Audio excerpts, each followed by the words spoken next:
Sa isang tahimik na suburban neighborhood sa Atlanta, Georgia, kung saan ang mga manicured na lawn at picket fence ay nagpapakita ng larawan ng domestic bliss, ang tila perpektong buhay ng isang pamilya ay nagkagulo sa isang sapot ng panlilinlang, pagsinta at sa huli pagpatay. Ang mga Jackson ang kinainggitan sa Peachtree Heights. Si Michael Jackson, isang 45 taong gulang na matagumpay na negosyante, ay nasa kanya na ang lahat, isang maunlad na karera, isang magandang bahay, at isang mapagmahal na pamilya. 5 taon matapos mawala ang kanyang unang asawa dahil sa cancer, muling nakatagpo ng pag-ibig si Michael kay Lisa, isang nakakaakit na 35 taong gulang na dating modelo. Ang kanilang mala-fairy tale na kasal 2 taon na ang nakakaraan ang naging usap-usapan sa bayan. Suwebing ginampanan ni Lisa ang papel na stepmother sa anak ni Michael na si Darius, isang matalinong 20 taong gulang na college student. Mula sa labas, sila ang larawan ng perpektong Black American family, matagumpay, kaakit-akit, at masaya. Ngunit sa likod ng mga saradong pinto, isang bagyo ang nabubuo. Ang mga bawal na pagnanasa, nakatagong sama ng loob, at mapanganib na mga lihim ay nagbabantang wasakin ang pamilyang ito.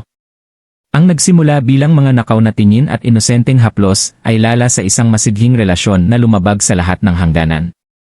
Habang mas malalim nating sinusuri ang kwento ng pamilya Jackson, matutuklasan natin ang isang nakakagulat na kwento ng pagtataksil na humantong sa isang hindi maisip na gawain.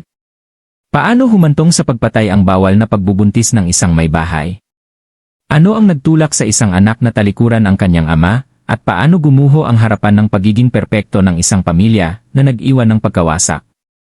Ihanda ang inyong mga sarili para sa isang paglalakbay sa madilim na puso ng suburban Atlanta, kung saan ang pag-ibig ay naging lason at ang ugnayan ng pamilya ay naging nakamamatay. Ito ang kwento kung paano ang pagbubuntis ng isang housewife sa kanyang anak sa turing ay nagtapos sa pagpatay, na tuluyang nagpabago sa buhay ng lahat ng kasangkot. Upang maunawaan ang trahedyang sinapit ng mga Jackson, kailangan muna nating hakbangin ang kanilang mundo, isang mundo ng tagumpay, kagandahan, at tila pagkakaisa.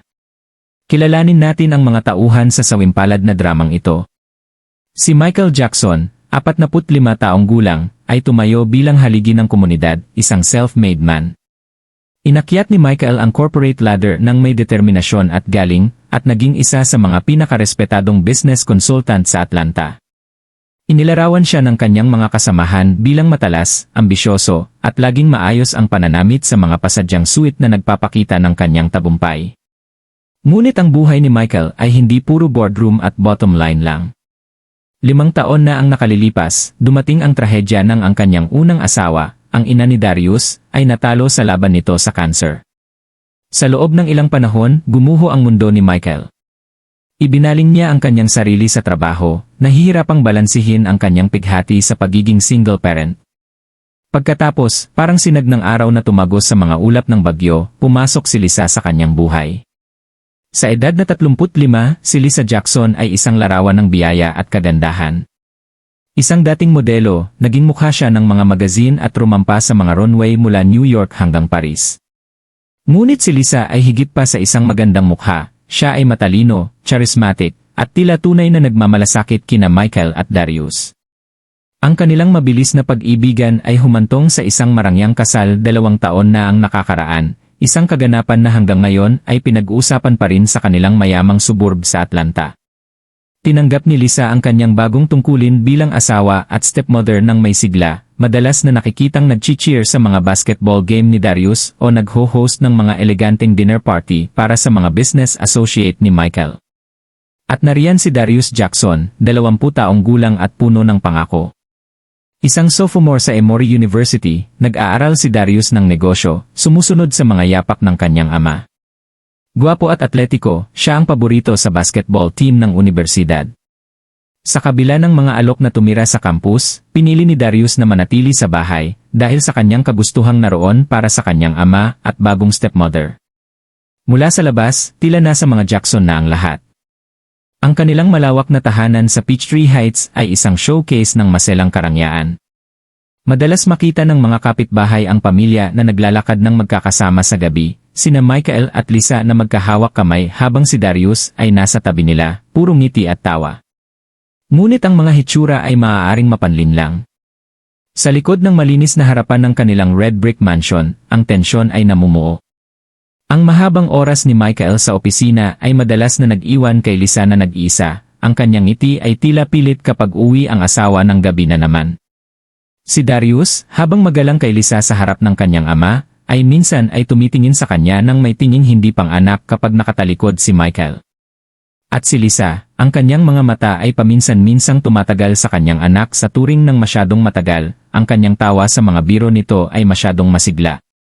Sa mga tahimik na sandali, kapag akala niya ay walang nakatingin, ang isang sulyap ng kawalang kasiyahan ay dumadaan sa kanyang walang pinturang mukha na nagpapahiwatig ng mga pagnanasang hindi natutupad at mga sama ng loob na hindi nabibigkas. Ang mga Jackson ay may kayamanan, katayuan, at panlabas na kagandahan, ngunit sa ilalim ng ibabaw, isang bagyo ang nabubuo, isa na malapit ng sumiklab na may mapangwasak na mga kahihinatnan. Habang ang taglamig ay natutunaw patungong tagsibol, ganoon din ang mga yelo ng kagandahang asal sa loob ng sambahayang Jackson. Ang nagsimula bilang mga panandaliang sulyap at hindi sinasadyang pagdait ay agad na nagliyab sa isang mapanganib na ningas ng pagnanasa. Natagpuan ni Lisa ang kanyang sarili na lalong nahuhumaling sa kanyang stepson, marahil ito ay ang kabataang lakas nito na nagpapaalala sa kanyang mga araw ng pagmumodelo o ang atensyong hindi sinasadyang ibinibigay nito kapag wala si Michael. Anuman ang dahilan, ang kanyang atraksyon ay lumago sa bawat araw na lumilipas. Noong una, tila walang malay si Darius sa mga matagal na tingin at banayad na panliligaw ni Lisa. Nang sa wakas ay natauhan siya ay kinilabutan. Ito ang asawa ng kanyang ama, sa madaling salita. Sinubukan niyang layuan ito, gumagawa ng mga dahilan upang manatili ng gabi sa unibersidad o magpalipas ng weekend kasama ang mga kaibigan. Ngunit si Lisa ay mapilit, isang haplos na tumagal ng matagal dito, isang tila inosenteng komento doon. Dahan-dahan, at hindi maiiwasan, ang pagtutol ni Darius ay nagsimulang gumuho. Ang kanilang unang halik ay isang sandali ng kahinaan, isang perpektong bagyo ng pagkakataon. Wala si Michael dahil sa negosyo at umuwi ng maaga si Darius mula sa isang party, medyo nakainom. Si Lisa, na nag-iisa at marupok, ay naghihintay sa madilim na liwanag ng kusina. Dahil sa pagbaba ng kontrol, tinawid nila ang isang linya na hinding-hindi na maibabalik. Ang pagkakasala at kahihiyan ay nakipagbuno sa pagnanasa sa mga sumunod na sandali, at pareho silang sumumpa na hindi na ito mauulit. Ngunit parang mga gamo-gamo sa apoy, natagpuan nila ang kanilang mga sarili na muling naglalapit, ang mga nakaw na sandali ay naging mas madalas, mas masidhi. Ang kanilang mga engkwentro ay puno ng panganib at pananabik, isang mabilis na yakap sa laundry room habang naliligo si Michael sa itaas, isang lihim na tipanan sa kotse ni Darius na nakaparada sa isang liblib na lugar malapit sa Chattahoochee River. Sa bawat pagkakataon ay nangangako silang ito na ang huli, sa bawat pagkakataon ay nagsisinungaling sila.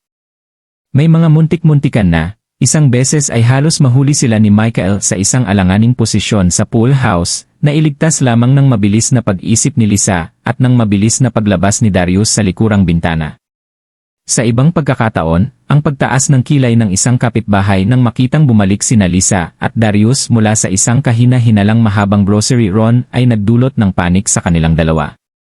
Ngunit tila ang panganib ay lalo lamang naggatong sa kanilang pagsinta. Habang ang tagsibol ay naging tag-araw, ganoon din ang kanilang affair. Ang nagsimula bilang pisikal na atraksyon ay lumalim sa isang bagay na mas komplikado. Natagpuan ni Lisa kay Darius ang pananabik at paghanga na kanyang hinahanap, si Darius naman ay nalasing sa pagkamay edad ni Lisa at sa bawal na kalikasan ng kanilang relasyon. Subalit kahit na tumindi ang kanilang pagsasama, wala sa kanila ang tuluyang nakawala sa ulap ng kasalanan na nakabitin sa kanila. Nahirapan si Darius na harapin ang mga mata ng kanyang ama sa hapagkainan. Ang mga ngiti ni Lisa ay naging pilit, ang kanyang tawa ay peke kapag nagsasalita si Michael tungkol sa kanilang hinaharap ng magkasama. Sila ay tinatangay ng isang ipo-ipo, nilamon ng pagsinta at lihim. Ngunit gaya ng sasabihin ng sinumang meteorologist, ang mga ipo-ipo, gaano man kapanabik, ay nag-iwan lamang ng pagkawasak.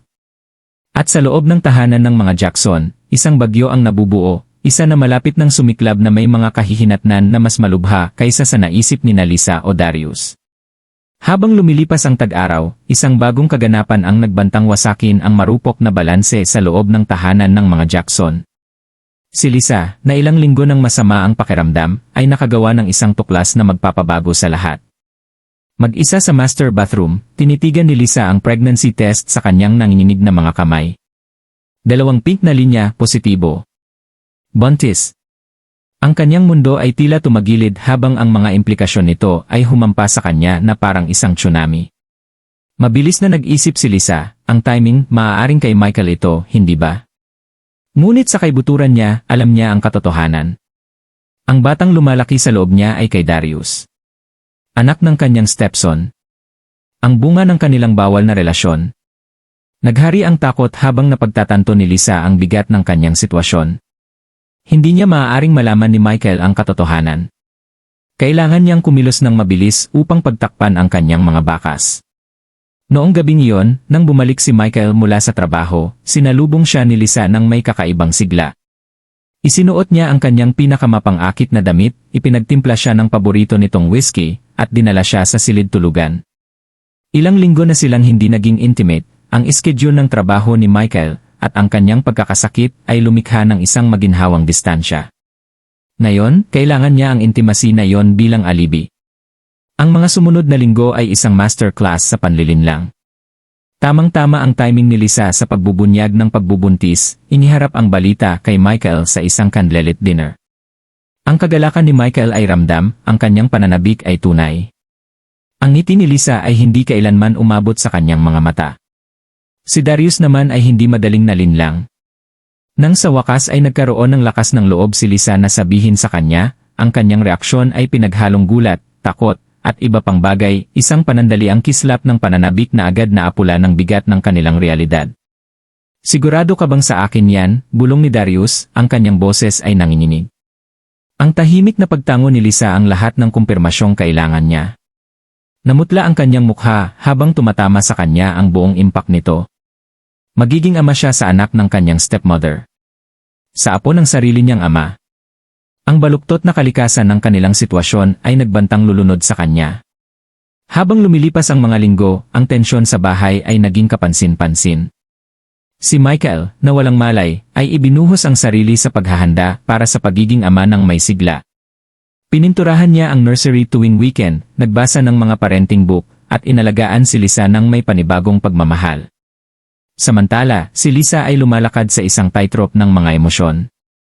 Ang morning sickness ay nagbigay ng maginhawang dahilan para sa kanyang pamumutla at madalas na pagpunta sa banyo, ngunit ang guilt ay unti-unting kumakain sa kanya. Ang bawat mapagmahal na kilos mula kay Michael ay parang kutsilyong sumasaksak sa kanyang puso. Si Darius ay nagkulong sa kanyang sarili. Mas maraming oras siyang wala sa bahay, ibinubuhos ang sarili sa kanyang pag-aaral at basketball ng may sidhing tila obsesyon. Kapag nasa bahay siya, ang tensyon sa pagitan nila ni Lisa ay parang kuryente na napansin pati na ng walang malay na si Michael. Maayos ba ang lahat sa inyong dalawa? Tanong ni Michael isang gabi habang naghahapunan, ang kanyang noo ay nakakunot sa pag-aalala. Maayos lang ang lahat, Dad, bulong ni Darius, hindi tumitingin sa mga mata ng ama. Siyempre, darling, dagdag ni Lisa, ang kanyang ngiti ay tila marupok. Hormones lang sa pagbubuntis, medyo moody lang. Ngunit ang lahat ay malayo sa pagiging maayos. Ang bigat ng kanilang lihim ay dumiin kina Lisa at Darius, nagbabantang durugin sila. Bawat litrato ng sonogram, bawat sipa na nararamdaman ni Lisa, bawat nasasabik na komento mula kay Michael ay nagtulak sa kanila palapit sa gilid. Nakaupo sila sa isang bariles ng pulbura at ang mitsa ay maikli na lang. Oras na lang bago bumagsak ang kanilang maingat na binuong mga kasinungalingan sa paligid nila. Lingid sa kanilang kaalaman, ang pinakamalala ay darating pa lamang. Ang desisyong susunod na gagawin ni Lisa ay magpapakilos sa isang serye ng mga kaganapan na magtatapos sa trahedya. Habang lumalalim ang pagbubuntis ni Lisa, ganoon din ang kanyang desperasyon. Ang sapot ng mga kasinungalingan na kanyang hinabi ay nagsisimula ng mapunit sa mga gilid, nagbabantang tuluyang magkagulo. Paubos na ang oras. Sa lalong madaling panahon, isisilang na ang sanggol at wala ng paraan para itago ang katotohanan. Nagkomento na si Michael kung paano tila mas mabilis ang paglaki ng bata kaysa sa inaasahan. Oras na lang bago siya magpumilit sa isang paternity test, kahit para lamang maalis ang anumang potensyal na issue sa kalusugan. Alam ni Lisa na trap na siya. Ang kanyang isipan na dati ay puno ng mga pangarap ng fashion runways at marangyang party, ngayon ay nabaling sa mas madidilim na kaisipan. Nagsimula siyang makakita ng isang paraan lamang palabas sa kanyang suliranin. Dumating ang ideya sa kanya isang gabing hindi siya makatulog habang nakahiga sa tabi ni Michael. Ang mahinang hilik nito ay kabaligtaran ng kaguluhan sa kanyang isipan. Kung mamamatay si Michael, mamamatay rin ang kanyang mga problema kasama nito. Ang kaisipan ng mabuo ay ayaw nang umalis. Ang pagpaplano ni Lisa ay masusi. Sinaliksik niya ang mga lason na hindi natutunton, pinag-aralan ang mga epekto nito, at kung paano makakakuha nito. Naging pamilyar siya sa life insurance policy ni Michael, tinitiyak na siya ang nag-iisang beneficiary. Nagsimula pa nga siyang banayad na banggitin sa mga kaibigan kung gaano ka-stressed at pagod si Michael nitong mga huling araw, nagtatanim ng mga binhi ng isang potensyal na health crisis. Ang bawat detalye ay isinaalang-alang. Pumili si Lisa ng isang slow-acting poison na gagaya sa mga sintomas ng isang heart attack. Pinlano niyang ibigay ito sa paglipas ng panahon, unti-unting binubuo ang dosis upang maiwasan ang hinala. Sa kanyang isipan, ito ang perpektong krimen. Papanaw si Michael na tila dahil sa natural na sanhi na mag-iwan sa kanya na malayang palakihin ang kanyang anak, ang kanilang anak, kasama si Darius. Ngunit alam ni Lisa na hindi niya ito kayang gawin mag-isa. Kailangan niya ng alibi, ng taong magpapatunay sa kanyang kwento pagdating ng oras. Kailangan niya si Darius. Ang reaksyon ni Darius nang sa wakas ay ibunyag ni Lisa ang kanyang plano ay puno ng kilabot at kawalang paniniwala. Hindi ka maaaring magseryoso, bulong niya, ang mukha ay maputla sa madilim na liwanag ng kanyang silid tulugan. Ama ko ang tinutukoy mo. Ang mga mata ni Lisa ay kumislap sa isang desperasyon na nagpalamig sa kaibuturan ni Darius. Ito lang ang tanging paraan, iginiit nito. Gusto mo bang malaman ng ama mo ang ginawa natin? Gusto mo bang isilang ang batang ito sa iskandalo at kahihiyan? Natagpuan ni Darius ang kanyang sarili na nahahati sa pagitan ng katapatan sa kanyang ama at takot sa mga kahihinatnan ng kanilang mga aksyon. Ang bigat ng kanilang lihim ay dumiin sa kanya, sinasakal siya ng guilt at kawalan ng katiyakan. Lumipas ang mga araw habang nakikipagbuno si Darius sa panukala ni Lisa. Iniiwasan niya ang mga mata ng kanyang ama sa breakfast table, nakakaramdam ng pagsusuka tuwing masayang nagsasalita si Michael tungkol sa nalalapit na pagdating ng sanggol. Ang paningin kay Lisa na mahinahong gumagawa ng kanyang pang-araw-araw na gawain habang nagpaplano ng pagpatay sa kanyang ama ay pumuno sa kanya ng pinaghalong pagkasuklam at isang baluktot na uri ng paghanga. Sa wakas, dahil sa pagod sa walang humpay na panggigipit ni Lisa at sa sariling takot na mabuko, sumuko si Darius. Ang kanyang pagsang-ayon ay atubili, isang bulong na okay na tila umalingaw-ngaw sa katahimikan ng gabi. Sa mga salitang iyon, naging kasabwat siya sa pagpatay. Habang nagpapatuloy ang plano ni Lisa, natagpuan ni Darius ang kanyang sarili sa isang bangungot na siya mismo ang may gawa. Tahimik siyang nanood sa kilabot habang nagsisimulang maglagay si Lisa ng maliliit na halaga ng lason sa tsaan ni Michael tuwing gabi. Nakinig siya ng may pilit na ngiti habang nagrereklamo ang kanyang ama na masama ang pakiramdam, alam ang tunay na dahilan ng paghina ng kalusugan nito. Nakahanda na ang entablado. Ang mga aktor ay nasa kani-kanilang posisyon. Habang nagsisimulang humina ang kalusugan ni Michael, naghintay sina Lisa at Darius ng may pigil na hininga para sa kanilang plano na maabot ang trahikong konklusyon nito. Ngunit sa madilim na mundo ng pagpatay at pagtataksil, ang mga bagay ay bihirang mangyari ayon sa plano. Ang gabi ng October 15 ay nagsimula gaya ng anumang gabi sa tahanan ng mga Jackson. Ngunit sa ilalim ng kalmadong anyo, isang bagyo ang nabubuo. Ngayong gabi ang pinili ni Lisa para isagawa ang kanyang plano. Habang ang mga kamay ng grandfather clock sa hallway ay tumatama sa 9:09 ng gabi, mabilis ang tibok ng puso ni Lisa. Kumilos siya ng may kasanayan, inihahanda ang gabi-gabing tsaan ni Michael, Earl Grey, ang paborito nito. Bahagyang nanginginig ang kanyang mga kamay habang idinaragdag ang huling nakamamatay na dosis ng lason. Nakaupo si Michael sa kanyang study room, walang malay sa panganib na paparating. Ngumiti siya nang mainit nang pumasok si Lisa, pasasalamat na tinanggap ang umuusok na tasa. Umupo si Lisa sa gilid ng desk nito, kinakausap siya ng magaan na bagay. Ang kanyang mga mata ay nakapako sa tasa habang itinaas ito ni Michael sa kanyang mga labi. Sa itaas, pabalik-balik si Darius sa kanyang silid, ang kanyang konsensya ay nakikipagdigma sa kanyang takot. Bawat langit-ngit ng sahig, bawat muffled na boses mula sa ibaba ay nagpapatibok ng kanyang puso ng mabilis. Kasabwat siya sa pagpatay, at ang bigat ng kaalamang iyon ay nagbabantang durugin siya. Habang lumilipas ang mga minuto, matamang pinanood ni Lisa si Michael, hinihintay ang epekto ng lason. Ngunit may mali. Ang noo ni Michael ay naging kunot, hindi sa sakit kundi sa pagkalito. Tiningnan niya ang tasa, pagkatapos ay si Lisa, ang hinala ay nagsisimulang sumibol sa kanyang mga mata. Iba ang lasa nito, dahan-dahan niyang sinabi, itinulak palayo ang tasa. Ang maingat na binuong plano ni Lisa ay nagsimulang magkagulo. Sa kanyang panik, naparami ang nalagay niyang lason na nagpabago sa lasa ng tsa. Si Michael, na laging matalas sa detalye, ay napansin ito. Ang sumunod na nangyari ay isang blur ng galaw at tunog.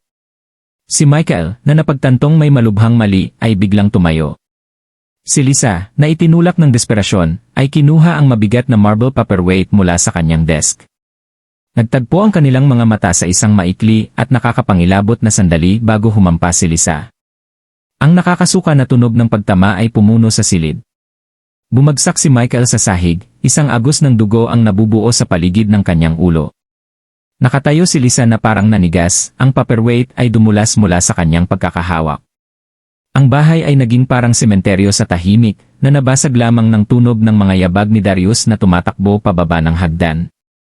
Pumasok siya sa study room, ang kanyang mukha ay maskara ng kilabot habang tinitingnan ang eksena sa harap niya.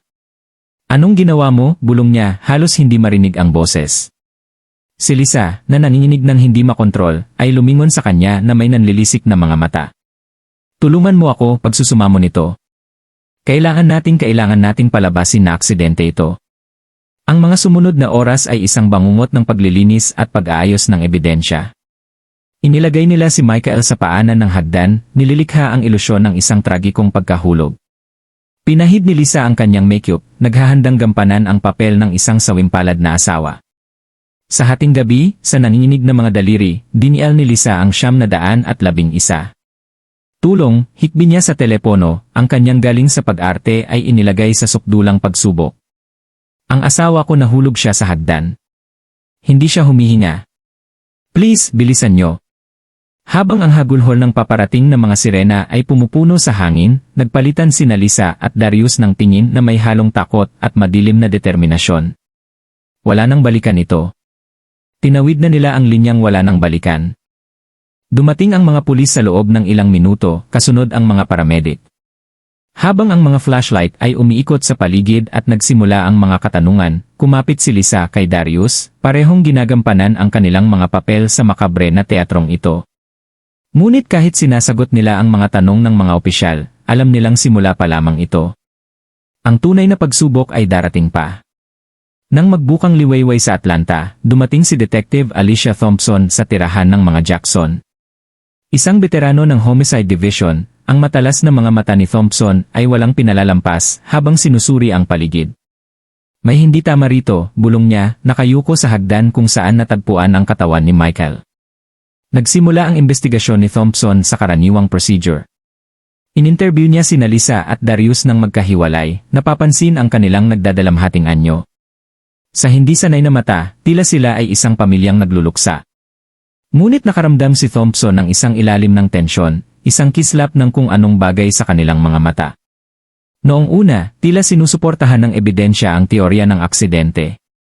Humihina na ang kalusugan ni Michael na posibleng naging sanhi ng pagkahulog. Kinumpirma ng mga kasamahan ang kanyang mabigat na trabaho at stress. Tila ito ay isang tragiko ngunit simpleng kaso. Ngunit hindi kontento si Detective Thompson. May maliliit na hindi pagtutugma na bumabagabag sa kanya. Ang posisyon ng katawan ni Michael ay hindi eksaktong tumutugma sa isang karaniwang pagkahulog. At pagkatapos ay lumabas ang talk screen, may mga bakas ng isang kakaibang kemikal na natagpuan sa system ni Michael. Habang mas naguhukay si Thompson, mas maraming red flag ang lumitaw. Ang timeline ni Lisa sa mga kaganapan ay hindi tumutugma sa alaala ng mga kapitbahay kung kailan nila narinig ang kaguluhan. Ang alibi ni Darius para sa mga oras bago ang insidente ay malabo at hindi mapatunayan. Ang breakthrough ay nanggaling sa isang hindi inaasahang source, ang smartwatch ni Michael. Ang health data ay nagpakita ng isang biglaang, matinding spike sa heart rate mga sandali bago ang kanyang sinasabing pagkahulog, hindi tugma sa simpleng pagkawala ng balanse. Gamit ang isang search warrant, sinaliksik ng team ni Thompson ang tahanan ng mga Jackson. Sa isang nakakandadong drawer sa vanity ni Lisa, nakakita sila ng isang vial ng parehong kemikal na natuklasan sa toxicology report ni Michael. Nakatago sa silid ni Darius ang isang lukot na papel na nagdedetalye ng tila mga unang yugto ng isang plano. Nang kumalat ang balita ng investigasyon, nayanig ang mayamang suburb ng Atlanta sa kaibuturan nito. Ang mga kapitbahay na dati ay naiinggit sa mga Jackson ngayon ay nagbubulungan sa likod ng mga saradong pinto. Paano ito mangyayari sa kanilang komunidad? Ang baby shower ni Lisa na nakaplano sa susunod na linggo ay agad na kinansela. Si Darius ay sinuspinde sa basketball team habang nakabinbin ang investigasyon. Ang perpektong harapan ng pamilya Jackson ay gumuho sa ilalim ng bigat ng hinala at iskandalo. Sa isang nakakagulat na turn of events, si Darius ang sa wakas ay bumigay. Dahil hindi na makayanan ang bigat ng guilt, ipinagtapat niya ang lahat kay Detective Thompson, ang affair, ang pagbubuntis, at ang desperadong plano na humantong sa pagkamatay ng kanyang ama. Habang inilalabas sina Lisa at Darius na may posas, ang kanilang mga kapitbahay ay nanood sa tulalang katahimikan. Ang komunidad na dati ay itinuturing ang mga Jackson bilang nagniningning na halimbawa ng tagumpay ay naiwang nakikipagbuno sa madilim na katotohanan na nagtatago sa harap mismo ng kanilang mga mata. Nakatayo si Detective Thompson sa front lawn ng bahay ng mga Jackson, pinapanood ang crime scene tape na humahampas sa hangin. Nalutas niya ang kaso, ngunit ang trahedya ng lahat ng ito ay mabigat sa kanya. Isang pamilyang nawasak, mga buhay na nasira, lahat dahil sa mga lihim at kasinungalingan. Habang lumulubog ang araw sa Peachtree Heights, nag-iwan ng mahahabang anino sa mga manicured na lawn, ang neighborhood ay hindi na muling magiging katulad ng dati. Ang kaso ng mga Jackson ay magsisilbing isang malungkot na paalala na kung minsan ang perpektong buhay ay hindi pala totoo. Kasunod ng pagtatapat ni Darius, kumilos ang legal machinery ng Fulton County. Sina Lisa at Darius Jackson ay inaresto at kinasuhan ng pagpatay kay Michael Jackson. Ang District Attorney's Office, dahil nararamdaman ang bigat ng kaso, ay itinalaga ang kanilang top prosecutor. Ang paglilitis na sumunod ay naging sentro ng atensyon sa Atlanta at naging national headlines. Sa loob ng 6 na mahigpit na linggo, ang mga madidilim na detalye ng trahedya ng pamilya Jackson ay inilatag sa harap ng jury at ng publiko. Ipinakita ng prosekusyon ang isang larawan ng kasakiman, pagnanasa at desperasyon. Ang depensa naman ay humiling ng konsiderasyon, binabanggit ang pressure ng mga pangyayari at panandaliang pagkakamali sa pagpapasya. Sa huli, ang ebidensya ay masyadong mabigat para baliwalain. Ang jury ay nagdeliberate sa loob lamang ng 2 araw bago ibigay ang kanilang hatol, guilty sa lahat ng sakdal. Sa sentencing hearing, ang mga salita ng hukom ay matigas at walang alinlangan. Si Lisa Jackson ay hinatulan ng life in prison nang walang posibilidad ng parole para sa first-degree murder. Si Darius, bilang konsiderasyon sa kanyang pakikipagtulungan sa mga otoridad, ay nakatanggap ng sentensya na 25 years to life. Habang inilalabas ang mag-ina upang simulan ang kanilang mga sentensya, isang damdamin ng kawalan ang bumalot sa courtroom. Walang nanalo rito, biktima lang lahat, si Michael na ang buhay ay tragikong naputol, ang hindi pa isinisilang na bata na papasok sa mundo sa loob ng pader ng bilangguan, at pati na sina Lisa at Darius na ang mga aksyon ay tuluyang nagpabago sa takbo ng kanilang mga buhay. Sa mga sumunod na buwan at taon, ang impact ng kaso ng mga Jackson ay patuloy na umalingaw sa Atlanta at sa iba pa. Ang mga True Crime Podcast ay hinimay ang bawat detalye. May mga aklat na isinulat sa pagtatangkang maunawaan ang sikolohiya sa likod ng trahedya. Ang mayamang neighborhood ng Peachtree Heights, na dati ay simbolo ng tagumpay at katatagan, ay naging kasing kahulugan ng iskandalo at nakatagong kadiliman. Ngunit marahil ang pinakamalalim na impact ay sa mga taong personal na nakakilala sa mga Jackson. Ang mga kaibigan at kapitbahay ay naiwang may mga mahihirap na tanong, gaano ba natin talaga kakilala ang mga tao sa paligid natin? Anong mga lihim ang maaaring nagtatago sa likod ng harapan ng pagiging perpekto? Sa huli, ang kaso ng mga Jackson ay nagsisilbing isang malinaw na paalala ng mapangwasak na kapangyarihan ng mga lihim at kasinungalingan.